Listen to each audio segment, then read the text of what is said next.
Vice President JD Vance was asked about his aspirations for 2028 and a potential rivalry with Secretary of State Marco Rubio during an interview that aired on Fox last night with Sean Hannity. Here is part of what he said. We're going to win the midterms. We're going to do everything that we can to win the midterms. And then after that, I'm going to sit down with the President of the United States and talk to him about it. If Marco eventually runs for president, then that's we can cross that bridge when we come to it. But one, look, if you get to Donald a situation... Trump wants to design the next ticket. I you know know he that. does. I know He'd like he to does. take control of that. Yeah, but but people have asked me, well, do you see Marco as a rival? First of all, if either one of us end up running, it's a long ways in the future, and neither of us is entitled to it. So I think it would be ridiculous for me to say, well, Marco's a rival. No. Marco's a colleague. Went on to say he's his best friend in the cabinet. I want to bring in our reporter panel. Eleanor Mueller covers Congress for Semafor. Julia Manchester, White House reporter for The Hill. Okay, let's just get to the heart of what happened in that exchange. Sean Hannity said, you know Donald Trump wants to design the ticket. And J.D. Vance said, yes, I know that. Mm-hmm. That's a headline, kids. He did. Straight up, that's a headline. Right, and he also said after on two levels. Yeah, of course.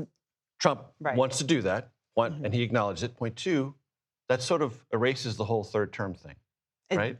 Kind of. Seemingly does. Yeah. With JD agreeing with it and Sean Hannity giving voice to it. Right. Within the world that is existing in, it seems to me kind of important. Absolutely. And I thought it was also notable how JD Vance was quick to say after the midterms, I'm going to sit down with the president and have a talk about my future. So that's something to obviously keep an eye out on. But I think it's interesting hearing sort of these questions about the future of the Republican Party. I think right now the party is at a bit of a crossroads. I mean, they didn't have a great week last week during the off-year elections, but also we are seeing some division within the party over some of President Trump's recent comments on H-1B visas, for example. You have division, for example, at institutions like the Heritage Foundation. Yes. So there's a lot of questions about who carries the MAGA flag, if anyone can, going forward. Eleanor? I thought his comments about Rubio were also interesting. You know, we haven't really heard either of them speak that directly to their plans for 2028. And the fact that he's clearly not assuming that Marco Rubio is going to step aside for him if he wants to run, if Trump wants him to win. Instead, he's saying, to your point, this is my best friend.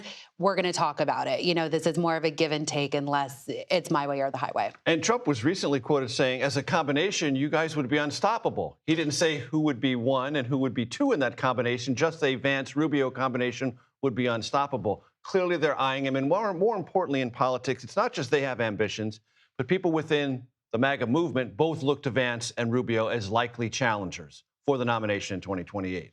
So it's external as well as whatever their internal engine of ambition is. I want to play for you some sound from Marjorie Taylor Greene. It was on CBS Mornings today about Jeffrey Epstein, her conversations with survivors/victims, depending on your terminology, and what she thinks about President Trump and the handling of all this. Please listen. I've talked to many of the women, and the women themselves have said that Donald Trump did nothing wrong. And even their attorney said that Donald Trump was the only one that helped them. So I'll just being very honest with you, it's something that I don't understand. I think it's a huge miscalculation. What she doesn't understand is what I was talking to Nancy Cordes about. And Republicans, when I discuss this with them privately, say this a lot. If there's nothing there and you're in the clear, release it. You have the power of the Justice Department. You singularly. You clearly have an appetite for directing the Justice Department to do all manner of things. Why not this, Eleanor? I interviewed. You hear that much the same thing, don't you? Yes, and her point is and continues to be, the Trump administration is underestimating just how much this means to the MAGA base. You know, I think that she, at least as she sees it, the advisors in the White House kind of thought that this was something they could sweep under the rug, that people would move on from, that they could kind of tamp down. And that's not proving to be true. And I don't think that would prove to be true even if we were not seeing this push in Capitol Hill from Thomas Massie and Ro Khanna and a whole group of others. So, yeah, fascinating to watch play out in the House next week when they get a vote. And Julia, there's now conversation among Republicans that there's going to be a mini stampede to vote for this next week when it comes to the floor, the discharge petition. Not just going to be 218, not some squeaker that a lot of Republicans are going to say, I'm for it, even if they weren't on it to begin with. Right. And I mean, look, it's just a story for Trump that doesn't go away, and it raises questions. I mean, we're talking about it if it goes through the House, what happens in the Senate? I mean, that's a big question. But going back to how President Trump is handling this, I think what was so telling this week, or what raised a lot of our eyebrows, is that he was playing phone tag with Nancy Mace. He summoned Lauren Boebert to the White House to the Situation Room to talk about this discharge petition and removing her name. It's baffling to me, because this is something the president and the vice president literally campaigned in part on. They talked about this as a way to motivate their base. And Marjorie Taylor Greene also addressed a question from Gayle King on CBS Mornings about the president saying she's lost her way. Please. Are you surprised yourself that you're aligned with the Democrats on some of these issues? And President Trump says you seem to have lost your way. Can you respond to both about you? Well, first of all, I haven't lost my way. I'm for the American people only. I'm America first, and I make no apologies about that to anyone. And this goes to what we were discussing a moment ago. What does America first mean? Does it mean a 50-year mortgage? Does it mean toggling back tariffs that 2 months ago the administration said weren't being paid by consumers, weren't inflationary, but now they're like, well, we got to retool them or something? And how does that land with the MAGA world? All these things are little points of contention. Absolutely. I think it's in some ways bigger than Marjorie Taylor Greene, or maybe Marjorie Taylor Greene may have her own issues in terms of her relationship with the president. But I think this is about the future of the MAGA movement, and this question of whether MAGA is a cult of, I don't want to say a cult, but a personality around the president, or driven singularly by Donald Trump. By Donald Trump, or is it a set of policies that empowers the working class of America? Eleanor?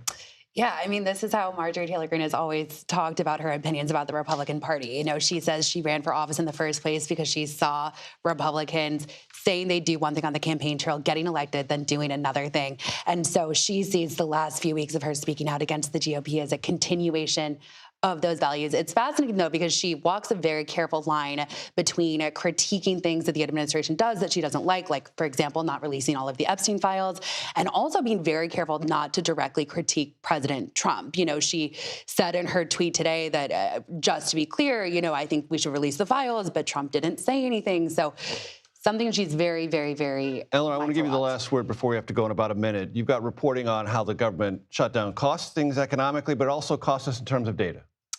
Yes, it did. So, I mean, there's billions of dollars in GDP that we're not going to be able to recover. I think $11 billion at least was what the Congressional Budget Office estimated. But we are also not going to get key economic data on inflation and employment for the month of October. Even the data that does wind up coming out, I think the quality, the consensus, it could be dramatically impacted because researchers are now collecting figures from several weeks ago instead of the most recent week. And all of those things complicate the flight path for the Fed as it decides next month whether or not to cut interest rates. So really, really key moment. Murky data makes it hard to make clear-cut decisions. Eleanor Mueller, Julia Manchester, as always, thank you very much. I appreciate it.